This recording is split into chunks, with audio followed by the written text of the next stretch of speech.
Jika Anda pernah baca bukunya Henry Manampiring yang berjudul Filosofi Teras, saya pikir Anda itu sudah cukup familiar dengan apa itu stoikisme ya. Tapi jika Anda belum, tidak masalah, saya akan menjelaskan itu sedikit. Nah, ada satu prinsip di stoikisme. Menurut saya bukan satu prinsip sih. Menurut saya itu kayak cukup menjelaskan apa itu stoikisme. Nah, prinsip di stoikisme yang menurut saya sangat bagus banget dan sangat membantu saya untuk tetap konsisten bikin konten di YouTube selama 1,5 tahun ini, 150 video, adalah prinsip dikotomi kendali. Nah, inti dari prinsip dikotomi kendali itu adalah ketika kita itu seharusnya berfokus pada apa yang bisa kita kontrol, bukan kita berfokus pada hal-hal yang di luar kendali kita, di luar kontrol kita.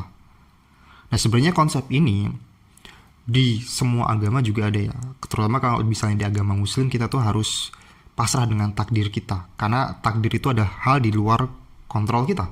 Sedangkan misalnya hal yang ada di bawah kontrol kita, contohnya adalah ketika kita naik motor, kita di jalan, kebanyakan orang-orang yang ada di kampung saya itu tidak pernah memakai helm.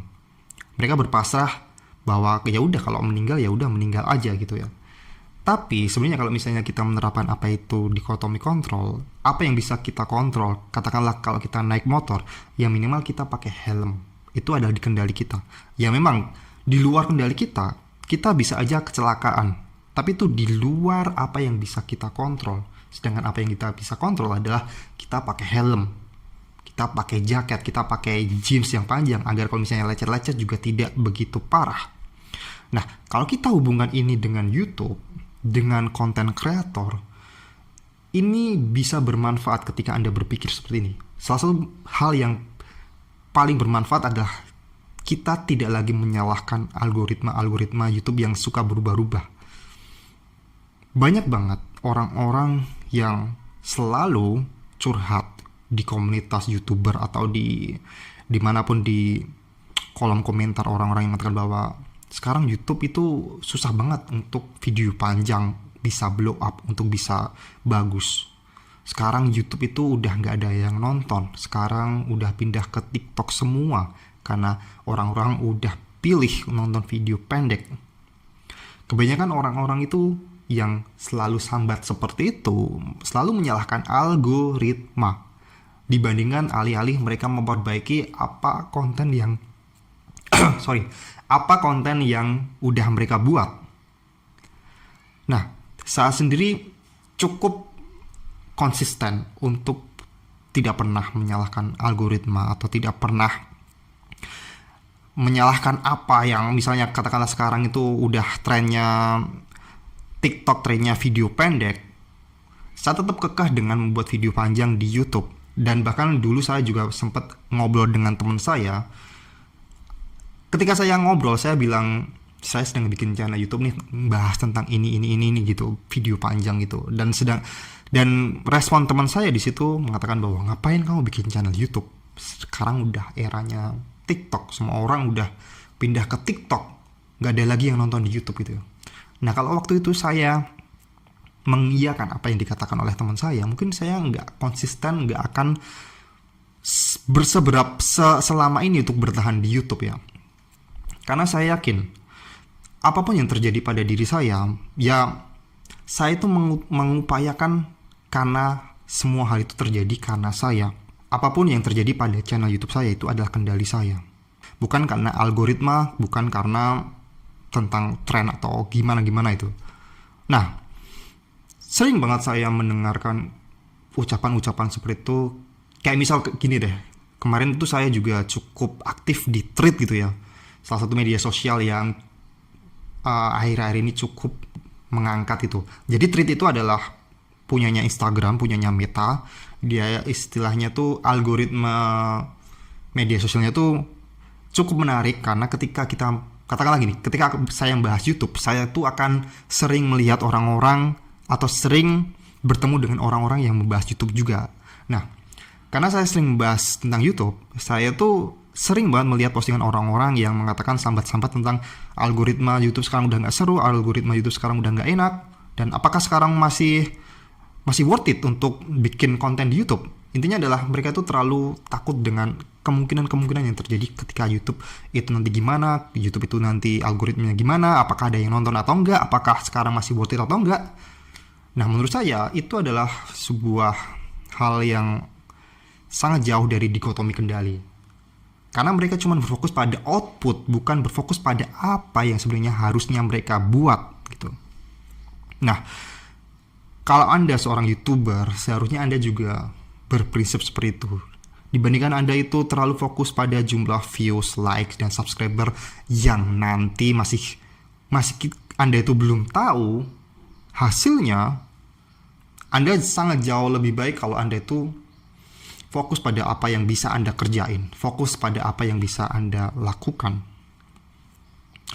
Bagaimana cara bikin video yang bagus, bagaimana cara ngeditnya, bagaimana cara SEO-nya, bagaimana cara bisa ngomong depan kamera dengan lancar, dengan mudah, bagaimana cara bikin skripnya, bagaimana pencahayaannya, bagaimana topiknya, bagaimana niche-nya. Banyak hal yang bisa diulik yang ada di bawah kendali Anda dibandingkan Anda berpikir nanti views-nya gimana ya, nanti likes-nya gimana ya, apakah sekarang masih ngetrend untuk bikin konten di YouTube. Faktanya, masih banyak orang yang bikin konten di YouTube dan views-nya meledak tuh masih banyak. Itu pun juga banyak banget orang-orang yang ngerekam pakai HP, ngerekam pakai alat seadanya. Itu masih banyak juga orang-orang yang mendapatkan views yang banyak di YouTube. Jadi kalau misalnya dibilang algoritmanya YouTube sekarang gak enak, enggak juga. Itu tergantung Anda. Nah, jika Anda mungkin kalau misalnya udah semaksimal itu melakukan hal-hal yang Anda bisa lakukan, tapi Anda tetap ibaratnya belum mendapatkan views dan likes yang bagus, Anda bisa meniru apa yang saya lakukan. Nah, ini adalah satu prinsip dari dikotomi kendali yang saya praktekkan juga. Saya mengatakan bahwa dari 150 video saya, dari 1,5 tahun saya di YouTube, saya itu juga banyak banget ngalamin views yang gak gede. Views saya memang ada yang 50.000, ada yang 90.000 views. Tapi views saya yang cuma ratusan juga banyak. Bahkan lebih banyak views saya yang ratusan. Tapi karena saya tahu saya harus berfokus pada apa yang bisa saya lakukan, tiap kali saya bikin video dan view-nya itu sedikit, saya lakukan evaluasi terhadap video tersebut. Saya cari kenapa video ini tidak perform dengan bagus. Saya tonton lagi video-video saya berulang kali, apa aja yang bisa diperbaiki. Dari cara saya ngomong kah? Dari cara saya mengomunikasikan, dari cara saya kalimat saya apakah bertele-tele atau enggak, dan itu masih PR bagi saya ya. Dan dari situ saya jadi tahu bagaimana cara meningkatkan hal tersebut di next video.